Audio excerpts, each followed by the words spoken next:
We've now been out travelling for about 8 days, not counting the 2 rest days that we've had. We stopped over for a couple of nights in Atherstone and a couple of nights in Willington.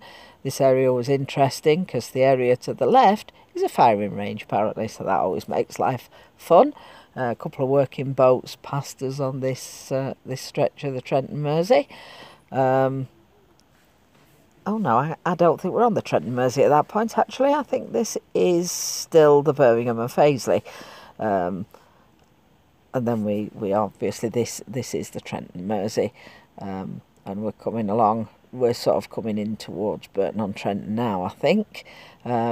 So this is quite a different canal. This actually here is a small stretch of river, very, very small, and then you're back onto the Trent and Mersey.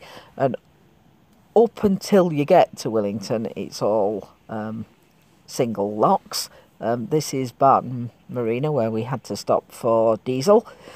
We also stopped for lunch because, having been here several times, we know that the cafe there does quite good lunches. So we did have lunch there. And then we carried on along the Trent and Mersey and up towards Willington. As I say, we stayed there a couple of nights. Up to Willington, all the locks are single locks. You can see us coming into one here now. So they're quite easy. The way that we're going, all the locks are down. This is waking up in Willington. But then after Willington, the locks are all double locks. The boat you can see in front, actually we ended up going down all the locks with them, so that makes life a little bit easier. You don't rattle around in there so much. The first lock, Stenson Lock, is a 12'7" drop. I think the others are sort of 11-foot-ish, so quite large locks. And then we came out onto the Trent. Now you come out onto the Trent, but then you go back onto the Beeston Courts. As you can see here, we're going through the centre of Nottingham. We did moor in the centre of Nottingham overnight. Absolutely fine, lovely mooring, no problem at all, just below the castle. So that was all good. And then as you come out, it just reminds you of the industrial heritage of our canals, which I think is, you know, it's always good. It's not... it wasn't built for pleasure boaters. It's not all green fields and pretty locks and things. There is a lot of urban stretches to our canals, and it serves as a good reminder. You know, if it wasn't for these sections, there would be no canals because there would have been no reason for them.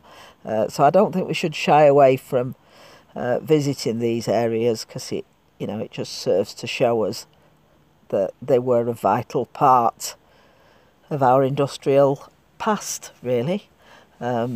So once you've gone through the Beeston Court, you're then back onto the Trent. On a Saturday morning, it seems there are an awful lot of rowers, so you just have to be a little bit careful. Lots of trip boats along here as well, but the Trent is absolutely stunning. The quality of the light shining off the water,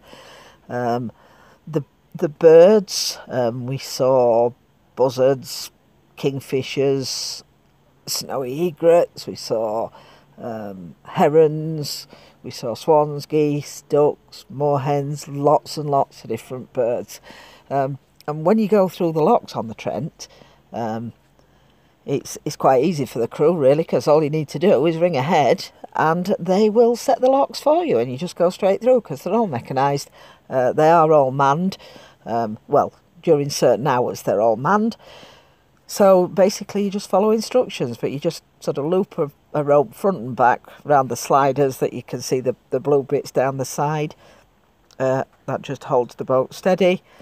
And then you're out again onto open water.